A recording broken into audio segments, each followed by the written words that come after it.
একজন মধ্যবিত্ত পরিবারের গৃহিণী ভালোবেসে সংসারের কাজগুলো করি বলে কাজগুলো কিন্তু শেষ হতে চায় না। ঘুম থেকে উঠেই দেখি মেঘলা ভরা আকাশ, মেঘের চাদরে পুরো আকাশটাই ঢাকা রয়েছে। দেখতে এতটাই সুন্দর দেখাচ্ছে, তো ভাবলাম যে আপনাদের সাথে একটু শেয়ার করি। আর তার সাথে সকালবেলা ব্রাশটাও নিয়ে চলে আসলাম। ব্রাশ করতে করতে গাছগুলোকেও দেখছি। তো হ্যালো বন্ধুরা, কেমন আছেন সবাই? আশা করি সবাই ভালো আছেন এবং সুস্থ আছেন। আমি মাধু, আর আপনাদের সবাইকে মাধুর আর একটি নতুন ব্লগে অনেক অনেক স্বাগত জানাই। আর আজকের ভিডিওটি আমি এখান থেকে স্টার্ট করলাম। আজ হচ্ছে শুক্রবার, আর এখন ঘড়িতে বাজে সকাল 6টা।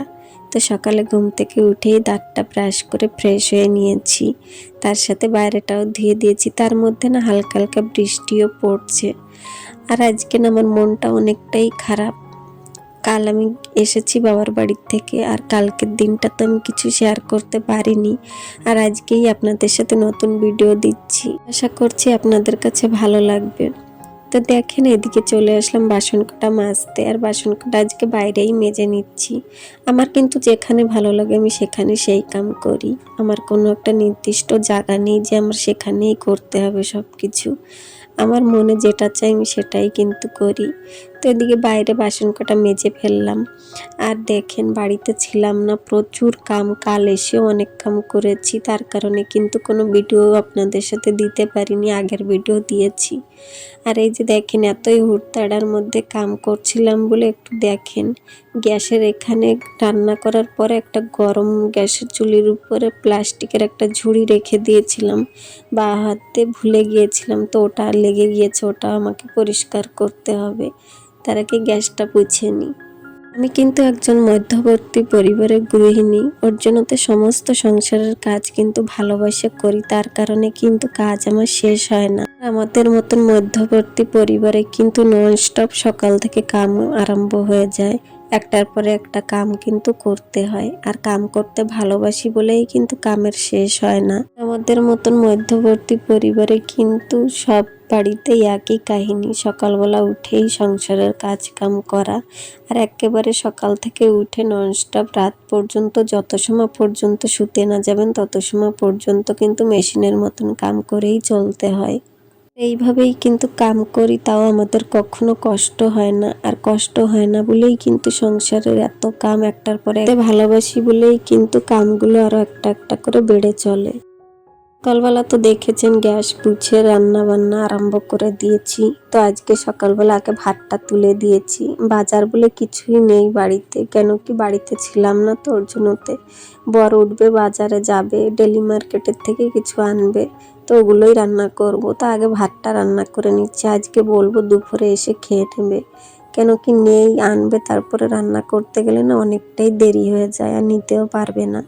তো উনি এখনো উঠিনি। তো ওদিকে ভাতটা তুলে দিয়ে এদিকে ওয়াশিং মেশিনে জামা কাপড়গুলো দিয়ে দিলাম। অনেক জামা কাপড় ছিল ওর জন্যতে। আর তো দেখেছেন বাইরে বৃষ্টিও হচ্ছে, তো মাঝে মধ্যে একটু রোদও বের হচ্ছে, ওই যে দেখেন।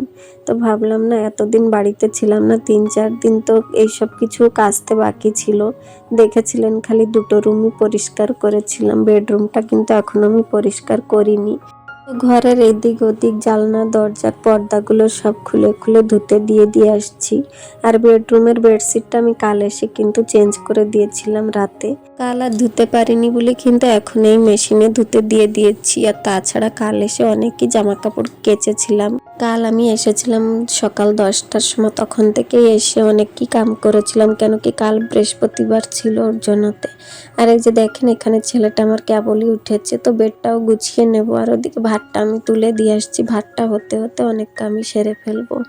তো ঘুম থেকে ওঠার সাথে সাথে না বেডটা আগে তুলতে হয়, কেন কি বেডটা সাথে সাথে তো তুলতে পারি না, মাঝে মধ্যেই সময় পাই, ওরা শুয়ে থাকে। তো যখন একটু সকাল সকাল ওঠে তখন কিন্তু আমি তুলে ফেলি।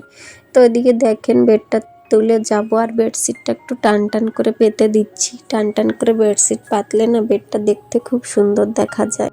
যে ভালোবেসে সংসারের কাজ করেছি বলেই কিন্তু একটা একটা করে সংসারের কাজ বের করে নিয়েছি। আর এর জন্য তো কিন্তু বেশ ভালোও লাগে, কষ্ট অনুভব হয় না, কেন কি নিজের সংসারটাকে সন্তানের মতনই কিন্তু বড় করে তুলি আমরা।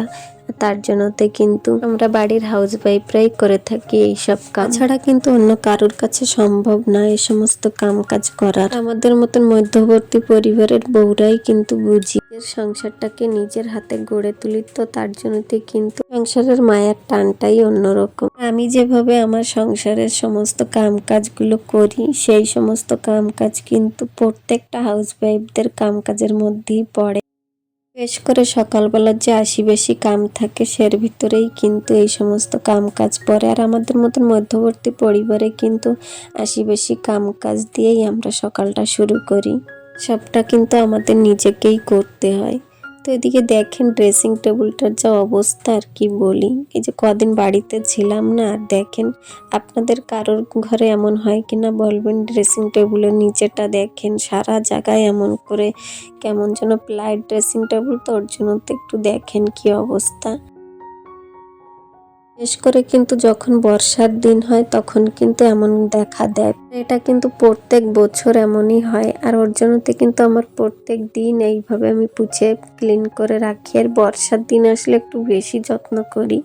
আর ওই যে দেখেছেন পুরনো একটা টেবিল কভার, ওটাও কিন্তু আমি পিছনে দিয়ে রেখেছি। কেন কি প্লাই তো ওর জন্যতে একটু হাওয়া বাতাস একটু কোনো রকম কিছু হলে কিন্তু সিধা প্লাইটাই নষ্ট করে দেবে। ওর জন্যতে কিন্তু আমি সবসময় এগুলোকে একটু ভালো করে যত্ন করে রাখি। তো এই যে দেখেন বাড়িতে ছিলাম না, আর কেমন যেন চুন চুন হয়েছে সারা জায়গাতে।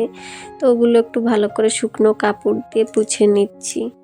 সংসারটাকে ভালোবাসি বলেই দেখেন সংসারে টুকি নাকি যা সমস্ত জিনিসপত্র আছে সব কিছুরই কিন্তু যত্ন করি। কেন কি সংসারটাকে গড়ে তুলি কিন্তু আমরা ঘরের বউরা। তার জন্যতে কিন্তু সমস্ত কিছুর উপর আমাদের কিন্তু ধ্যান বেশি থাকে। যেমন কোন জিনিসটা খারাপ হয়ে যাচ্ছে, কোন জিনিসটা ভালো রাখতে হবে, কোন জিনিসটাকে আর একটু সুন্দর করে রাখলে ভালো দেখা যাবে, সেই সব কিছুর উপরেই কিন্তু আমাদের পুরো সকাল থেকে রাত পর্যন্তই ধ্যান দিতে দিতে কেটে যায়। তো ওদিকে দেখেন ড্রেসিং টেবিলটা পুছে বেডটা গুছিয়ে চলে আসলাম জামা কাপড়গুলো ধুয়ে নিয়ে। ওয়াশিং মেশিনে দেওয়ার পর কিন্তু আমি তুলে আবার ওগুলোকে ধুয়ে নিই। আর এখানে জামা কাপড় নাড়তে নাড়তে আমার একটা সাঙ্গর সাথে দেখা হয়ে গেল। তো ওর সাথে আবার একটু কথা বলছিলাম। ওই যে দেখেন বাচ্চা নিয়ে যাচ্ছিল, তোর সাথে দেখা হলো, কথাবার্তা বলে চলে আসলাম। আর আজকে অনেক জামা কাপড় ছিল বলেই কিন্তু মেশিনে দিয়ে দিয়েছি। বাড়িতে না থাকলে তো জানেন ঘর বাড়ির কিন্তু আর অবস্থাই থাকে না। তো ঘর বাড়ি ঝাড়াঝাড়ি তো করে গিয়েছিলাম, ওর জন্য তো আর কিছু করলাম না। কিন্তু সংসারে যত টুকিটাকি জিনিস আছে ওগুলো তো যত্ন নিতেই হবে। কেন কি সংসারে ছোট মোটো যা কাম থাক না কেন সব কিছু করতে আমরা ভালোবাসি।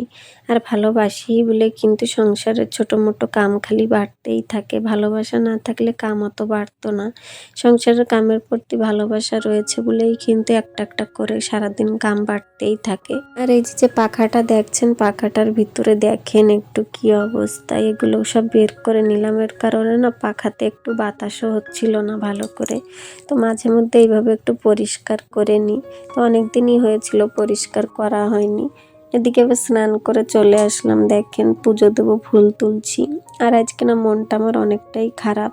মনটা কেন খারাপ ওটা আপনারা আগে দেখতে পারবেন ভিডিওতে। কেন বলুন তো, যখন নিজের ইচ্ছাগুলোকে এইভাবে ধামাচাপা দিতে হয় তখন কিন্তু সংসারের মঙ্গলের জন্য আগে পিছে কিছুই দেখতে হয় না। সেই সংসারের মঙ্গলের জন্যই কিন্তু সব কিছু করা হয়।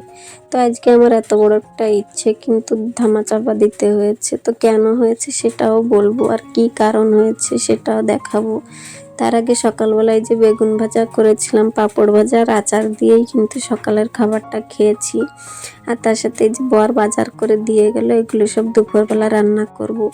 কেন কি আজকে আর কিছু দিতে পারলাম না, কেন কি এসেছেই বাজার করে অনেকটাই দেরিতে। আর যখন আমি রান্না করতে এসেছি তখন দেখি কি এখানে এত বড় একটা সাপ এসেছিল। আর কি বলবো, এত উপরে উঠে গেল কি করে ওটাই বুঝতে পারছিলাম না, অনেকটাই বড় ছিল। তো ওটা দেখে না মনটা অনেকটাই খারাপ হয়ে গিয়েছে। যদি আমি দেখেছি বলে আজকে কপালটা ভালো, আর না দেখতে পারলে কি অবস্থা হতো বলুন তো। এই জায়গাটা দেখছেন, এই পিছনের এই জায়গাটা কিন্তু অনেকটাই উঁচু, এর থেকে আরও নিচে ও সাইডের বাড়িটা তো এই বাড়িটায় অমন করে কিন্তু মাটি দেওয়া হয়েছে আমাদের জ্বালনা সিধা। তো এখানে দেখেন সাপটা না ওই সিধা এসে সিধা এই পাশ থেকে বের হয়েছিল। তো আশেপাশের সবাইকে ডেকে নিয়ে এসেছিলাম একটু বের করে দেবে বলে। তো ওটাই দেখছিলাম এখানে মোবাইল দিয়ে যে আছে কি চলে গিয়েছে। তো জালনারা ওখান থেকে সিধাই এই সাইডে চলে আসলো। আর আজকে জানেন এই সমস্ত গাছগুলো আমার এখান থেকে কিন্তু সরিয়ে দিতে হবে, কেন কি বাড়িতে বাচ্চা রয়েছে। আর বর যখন শুনেছে উনি আগেই বলে দিয়েছে গাছগুলোকে ওখান থেকে সরিয়ে দিতে। আর আপনারা তো জানেন আমাদের বাড়িতে আর কোনো জায়গাই নেই, আর সারাটা দিন কিন্তু আমার এই গাছের সাথে দিন কেটে যায়। বাচ্চা আর এই গাছ সারাদিন এইসব কিছু নিয়েই থাকি। তো আজকে মনটা না অনেকটাই খারাপ, এগুলো সব সরিয়ে দিতে হবে এখান থেকে। দুপুরে রান্নাটাও এখনো করিনি, দেখছিলাম যে গিয়েছে না, এখান থেকেই রয়েছে এখনো। আর আপনারা বললে বিশ্বাস করবেন না, অনেকটাই বড়, মানে কি করে আর বলি, 3-4-5 মিটার তো হবে এমন লম্বা ছিল। তো ক্যামেরাতে না ক্যাপচারও করতে পারিনি, কেন কি এতটাই ভয় করছিল আমার। তো এই যে আমি রান্না করতে এসেছি, জ্বালানাটা কিন্তু বন্ধ করে রেখেছি। আর কদিন ধরে এখন থেকে এমন করে বন্ধ করেই রাখবো। এখানে যে সকালবেলা তরকারি নিয়ে আসছিল ওটাই রান্না করছি। এখানে পোল্লা ভাজা করছি আর করব চাল কুমড়ো আলু দিয়ে তরকারি, কেন কি আজকে শুক্রবার আর আমাদের বাড়িতে কিন্তু নিরামিষ খাই ওর জন্যতে। আর আপনারা জানেন আমাদের বাড়িতে কিন্তু যে 3-4 বারই সাপ ঢুকেছে। আগে 2বার ঘরের ভিতরে ঢুকেছিল। বাচ্চাটার জন্য কিন্তু অনেকটাই সেফটির ব্যবস্থা করেছে বর, তাহলেও কোথার থেকে যে আসে মাঝে মধ্যে বুঝতেই পারি না। ওই যে দেখেছেন যে বলটার উপরে টবগুলো তোলা রয়েছে, ওটা কিন্তু উঠানো হয়েছে ছেলের কারণেই। ওখান থেকে আসে কিনা এখনই দেখি ওখান থেকেও আসছে। তারপরে যে সামনে দরজাতে নিচে কিন্তু পুরো আটকিয়ে দিয়েছে যাতে কিছু না আসতে পারে, ওখান থেকেও আসছে। এই যে দেখেছেন সমস্ত গাছগুলো কিন্তু টেনে টেনেই সাপটাকে বের করা হয়েছে। ও যেখান থেকে এসেছিল সেই সিধাই কিন্তু আবার গিয়েছে। আশেপাশে কিন্তু কেউই নেই, আমরা সব মেয়ে মানুষরাই রয়েছি। তো আমি ফোন করে একজন বোনকে ডেকেছিলাম, সে এসেছিল, সে রাস্তার থেকে একটা লোক ডেকে নিয়ে আসছিল সাপটাকে একটু বের করে দেবে বলে। তো উনিই বের করে দিয়ে গেলেন, কেন কি আশেপাশে না কারুর বাড়িতেই বেটা মানুষ নেই, সব গিয়েছে কাজে। দেখি গাছগুলো কোথায় রাখি, কি করি, সবটাই আর একটা ব্লগে দেখাবো। আর এদিকে আমার রান্নাটাও কমপ্লিট, আজকের মতন এখানেই রাখলাম।